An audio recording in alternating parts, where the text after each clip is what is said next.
कि हम यहाँ माँ के यहाँ से पूजा करके और ढकेश्वरी माँ तक और ढकेश्वरी माँ से कराची तक जाएं और सब हिंदुस्तान हो जाए। यही मैं बात है माला कि यहाँ से लेके कराची के माँ तक हिंदुस्तान हो। ढकेश्वरी माँ तक और ढकेश्वरी माँ से कराची तक जाएं और सब हिंदुस्तान हो जाए। यही मैं बात है माला कि यहाँ से लेके कराची के माँ तक हिंदुस्तान हो।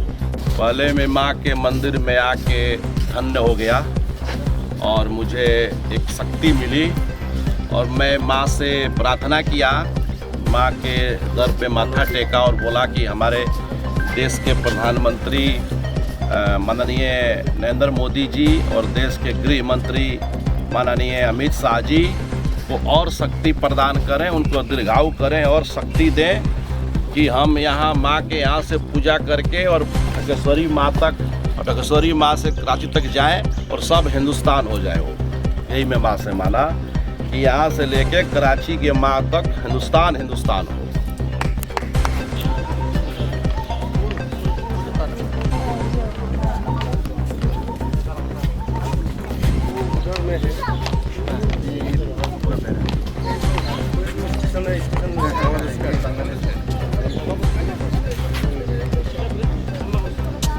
था अभी मतलब फेंसिंग दे दी ना पूरा जगह जाने से पूरा सब नॉर्थ का मैक्सिमम। ये तो कोई हिल जाएगा उस पार स्टेशन का नाम क्या है इसका?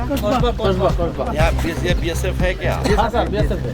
BSF कैंप है उधर बीच में से राउंड लगाते हैं हम लोग। अरे धीरे से कोई सो के कूद से हाँ उसने कोई